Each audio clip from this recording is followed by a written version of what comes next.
It's no secret that today's downhill racers are going faster than ever.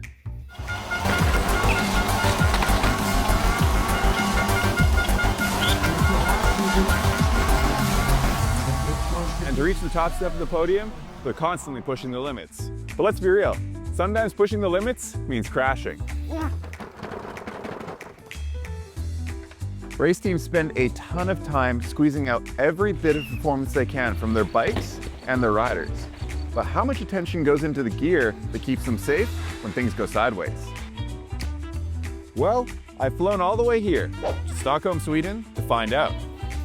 Meet the Fox Rampage RS, their new pro-level downhill helmet. On paper, it sounds impressive.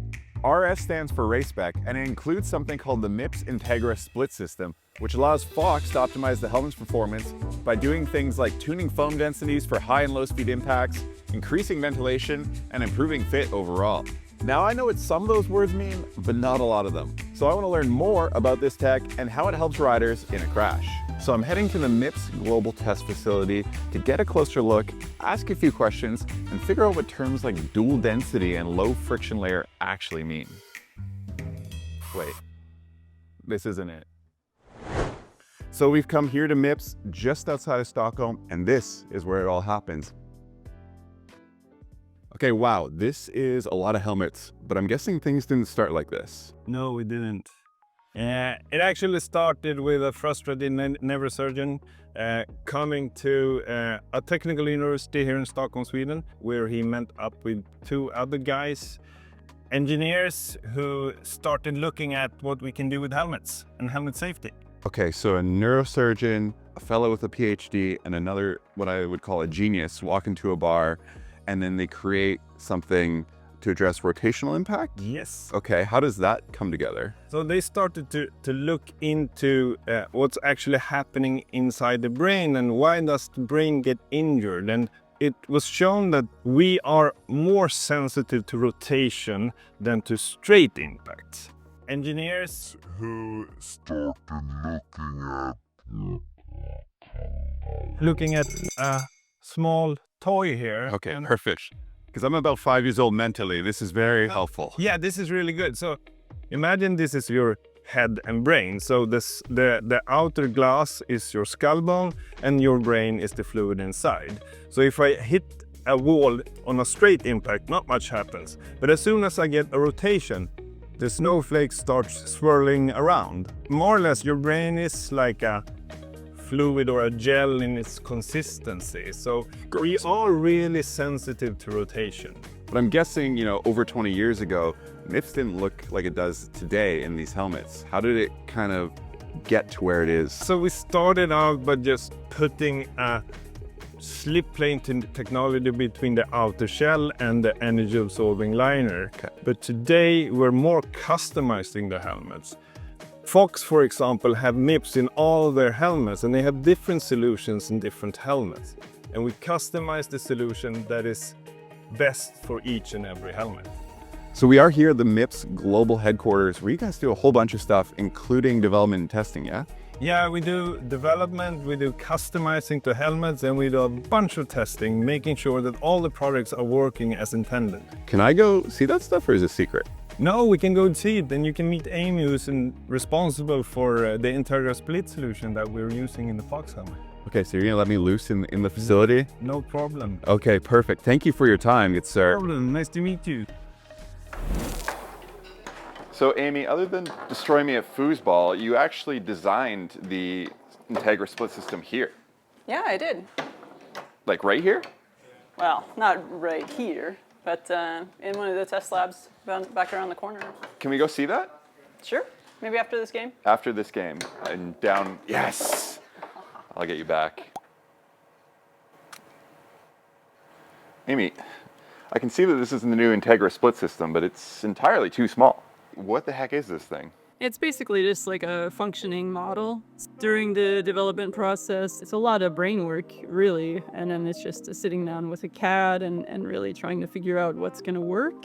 We use these small 3D prints to just kind of get a quick visual on if it looks right and if it could possibly function the way we want it to. Obviously, you're the brains behind the Integra split system, but that's not the only system that Mips make. How do those differ from each other?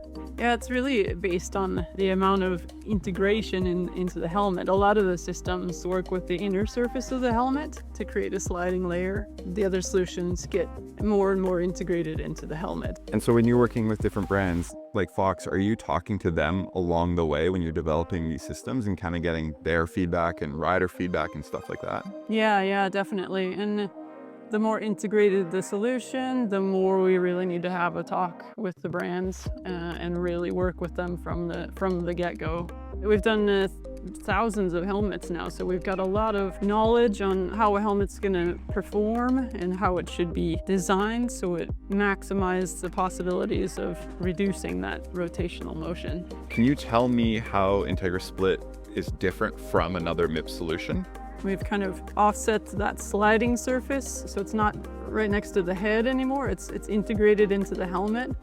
So it really allows us to control the shape of that surface and control the motion.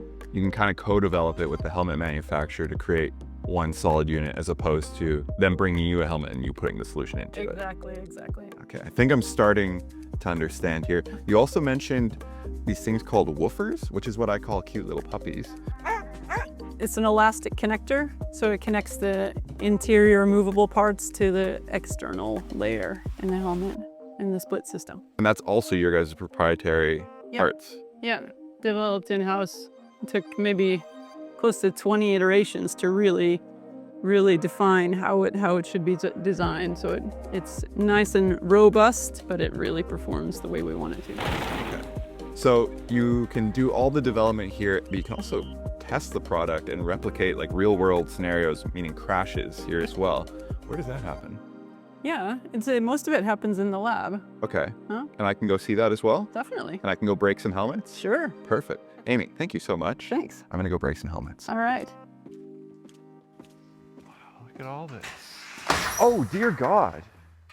Who are you and what do you do? My name is Marcus, and I'm testing the Fox helmet. And by testing, you mean breaking? I like to break stuff, yeah. Could you just hold this one for me? Oh, God. Oh, Jesus, it's heavy.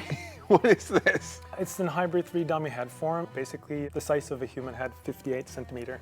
Okay, and you have this in the Fox Rampage RS, and you just dropped it from like 3 meters in the air. Fellow Americans, 3 meters is about 10 feet.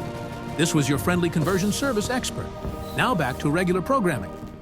What is this test? This is an oblique test, so basically mimicking what happens in an actual impact if you're riding your mountain bike. We're evaluating the implementation of the Mips system, checking if Mips system redirects rotational motion as intended. And do you just do this test or is there more? Actually, we impact every helmet for different impact locations to make sure that the system works throughout the whole helmet. And we test every helmet compared with the Mips system and without the Mips system and make sure that it works no matter what size. Okay, so that's a lot of helmets you're testing. How many would you say you've dropped? We're up to 92,000 impacts in this test lab. Can we drop this a few more times just for my pleasure? Yeah, of course. I mean, as I said, we're testing every helmet size and we test them in 4 different impact locations. So there's a lot of testing that we should do. Okay, perfect. Get this guy back in there. Yeah, could you just squeeze it in? There we go. All right, good luck, buddy.